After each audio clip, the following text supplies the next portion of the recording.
ये तो अभी भी नहीं चल।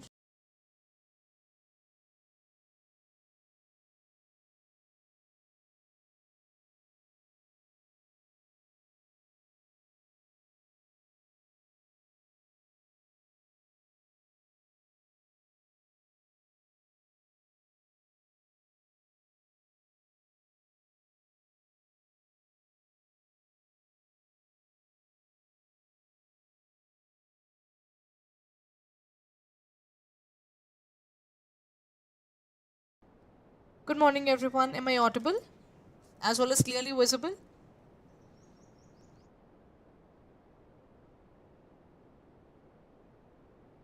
Okay, so we have started with our series for 80 days, 80 classes, and we are covering up the syllabus of ABFM. So in this case, I'll be covering today the era of ABFM and the mixed questions. So I'll be talking about the entire module A today.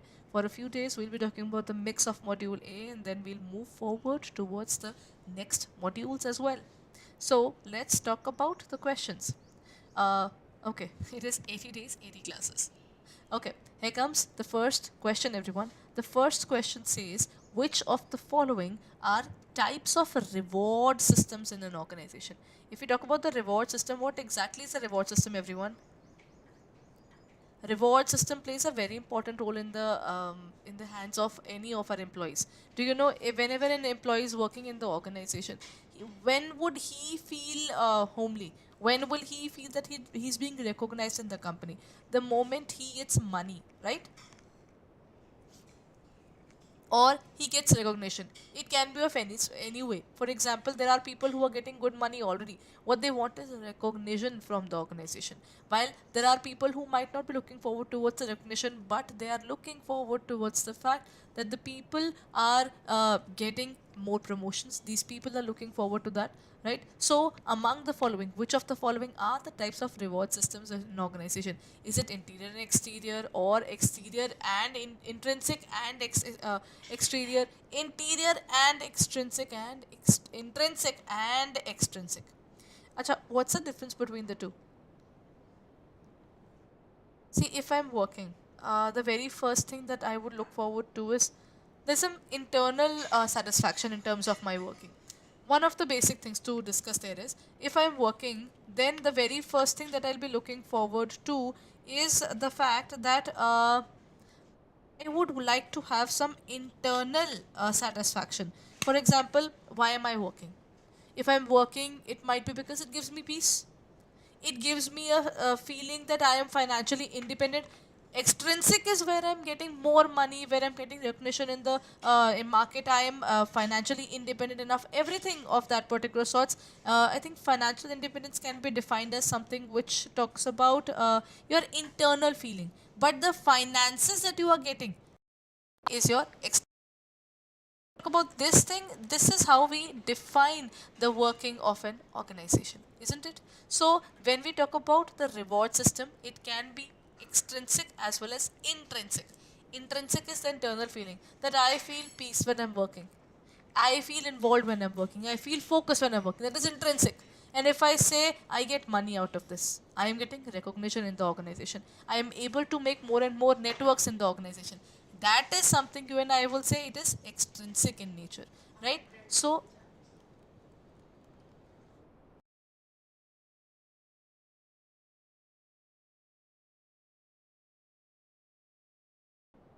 when we define this area, extrinsic rewards are those which are related to the pay or compensation issues, right?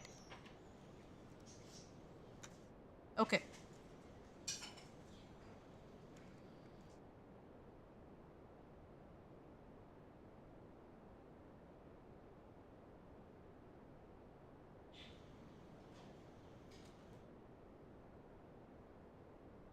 Just give me a moment.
Okay, so let's begin again. There was some technical glitch and now it's resolved.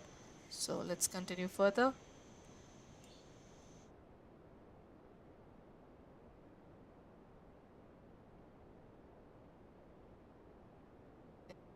Okay, so in this part, we are done with 80 days, 80 classes. This was the question that we were dealing with. So, in terms of intrinsic and extrinsic, intrinsic is something that relates to my internal way of working, while extrinsic can be defined as something which is external in nature.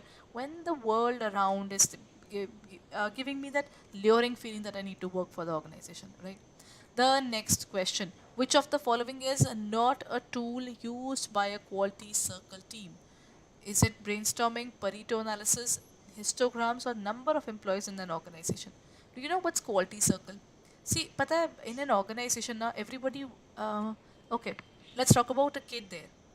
A kid is always wanting attention from their parents. Have you ever realized that fact? That as a kid, we were always looking forward to the recognition, attention from our parents. Do you really think as soon as we grow, we change? I don't think so. Humans still look forward towards attention, recognition, love, affection, everything in their working as well. In the corporate world, they're looking forward towards attention and growth because if you are visible to the other person, they'll put efforts on you. That is quality circle all about. Quality circle team is basically a team where these people are in direct contact with the they're in direct contact with the manager. So basically, in this area, these people have been in the direct working of the manager. That simply means they get more exposure towards working. There, they would be looking forward to brainstorming session. Pareto analysis is basically given by Pareto itself. The name of the person is Pareto. He said that 80% of the things are basically developed from 20% of the things. Again, let's talk about it. 20% of the goods gives 80% of the revenue. That is something that happens. So, according to him, it was said that 20% of the people are handling 80% of the world's wealth. So, these bunch of 20% are having everything in the world, while rest is basically fighting. There it is Pareto analysis that is also accepted, and histograms is also used because without that we won't be able to look forward towards the fact that whether we are able to work in a proper way or not, isn't it?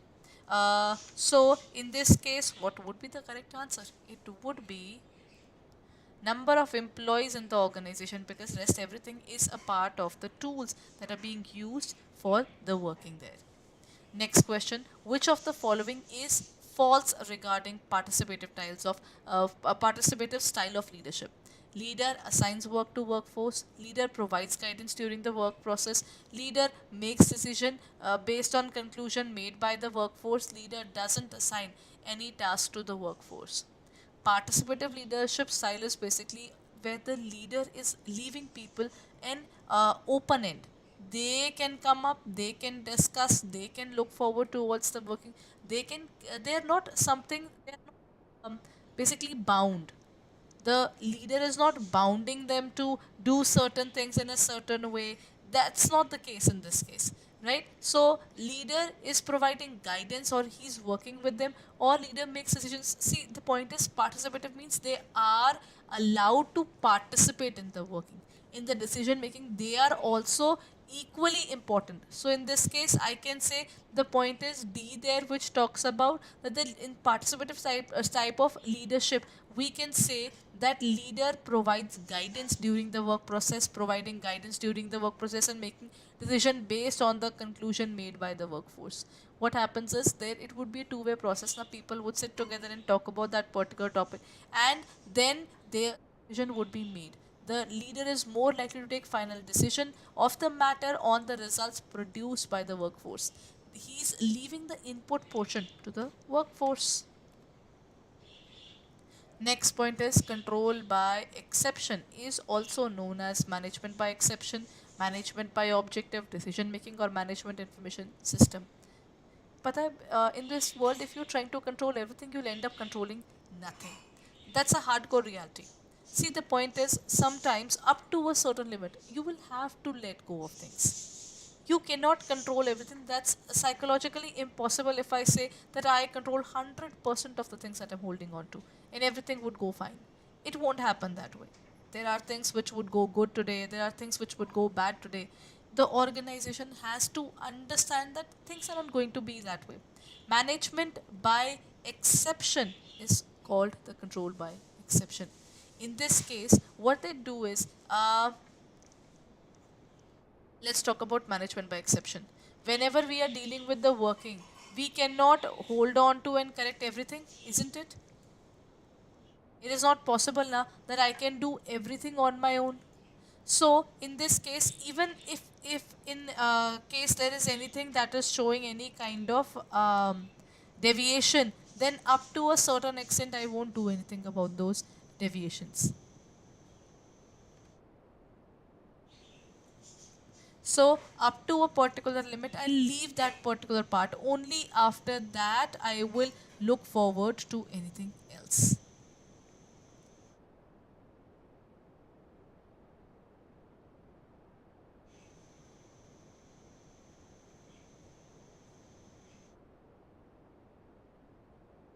There are certain things which are core for the business, right? For those cores we won't do anything, but what about the allied things? For allied things, what to do? Even if there's a difference, even if there's something that is not going fine, it is not very important.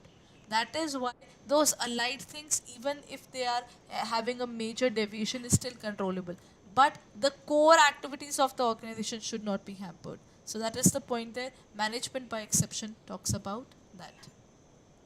Next question. It reflects a managerial decision that certain action must or must not be taken. They are usually the simplest type of plans because there is no compromise or change unless a policy decision is taken. Which plan is discussed here?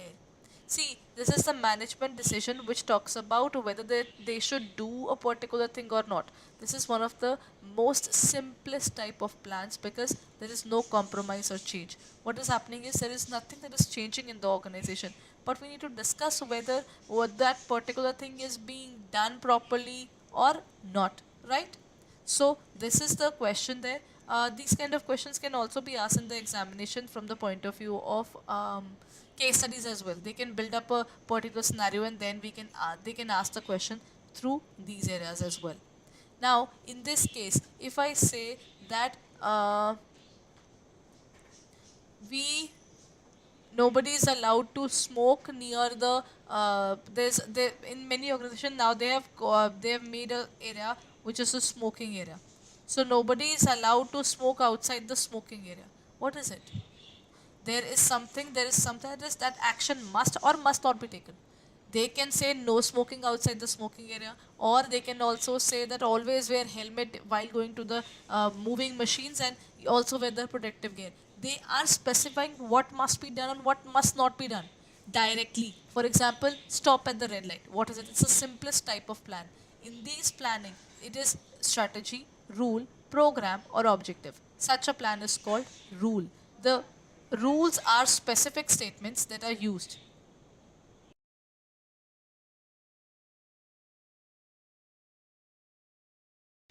So, in terms of rules, they do not allow for any flexibility or discretion in the working.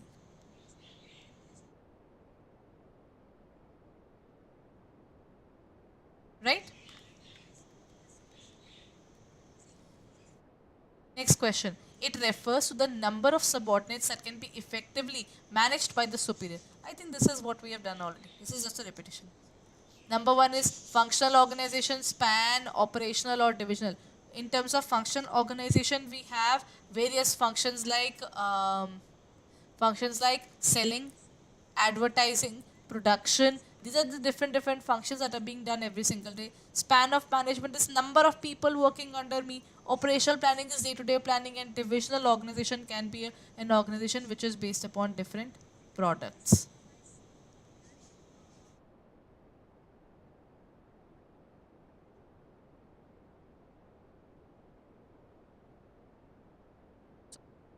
Called the span of management. How do we define the term span of management? The span of management to a large extent gives shape to the organization. That is also true. The number of people or the subordinates that are working under me will determine this entire structure. This determines the level of management in the structure. Okay, the next question. The correct order which the human resource professionals generally follow is it workforce analysis and then workload and then job, then workload, workforce, then job, then workforce and then workload, or none of the above? See, first of all, we will check the number of people who are working under us directly, right? First of all, we need to know how many people are working under us directly and what is the workload that each and every person is right now carrying.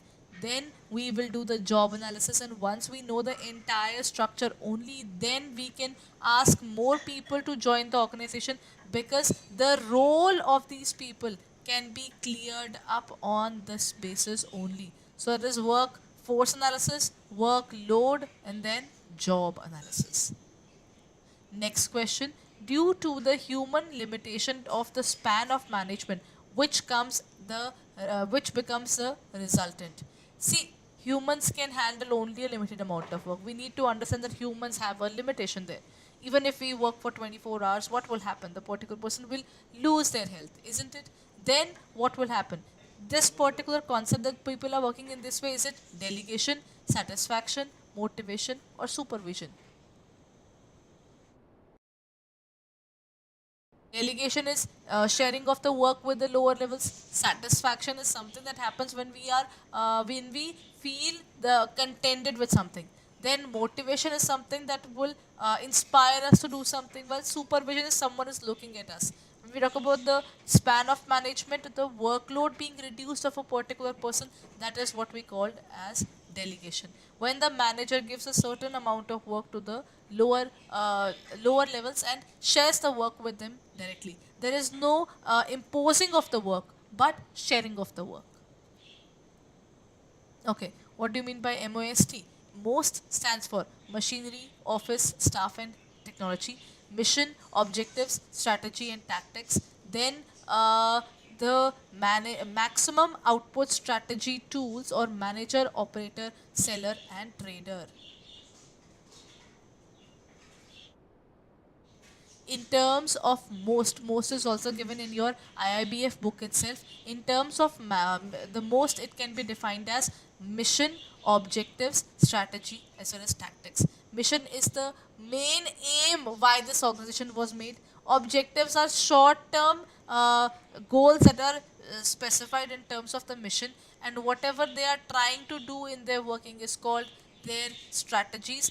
And see, if we are trying to achieve something in the market, we have to rely upon the strategies that we are preparing, and with those strategies, the sub level of strategies is tactics. The tactics are the small methods which they are following in order to achieve those goals. That is, mission, objectives, strategies, and tactics are the foundation that the support and allow a business to reach its goal. In order to achieve the goal, which is the mission, there you have to see, if you want a bigger goal, you will have to disintegrate into a smaller level of goals. The business first develops a mission, then it develops the objectives, then strategies, and the final portion is tactics. Okay, now let's move on towards the next question there.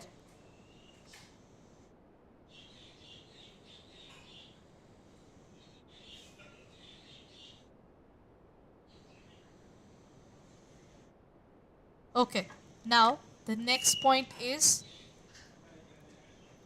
another name for matrix organization is flexible organization, geographical, project, or none. Matrix organizations are the new ones which are formed under MNCs, where matrix can be defined as organization. It's a part of the organization, rather the bigger organization. See, the point is, now people, every organization is working upon multiple projects. For multiple projects, new recruitments are made. So this particular matrix is basically having every kind of expert in that organization itself. That is something that we define as project organization. It's an organization structure where some individuals report to more than one superior, supervisor, or leader. Then, in terms of their project leader as well as the actual one, you will have to report to both of them. So they define the working relationship clearly with this particular method. Right, so that's last question for the day, but a reminder, we are coming up with a new batch for CIB. So have you reviewed it yet? If you haven't, then hurry up and review it as early as possible and join it, because if you're preparing for this examination, then why not prepare it in a proper manner, right? So let's look forward to that area.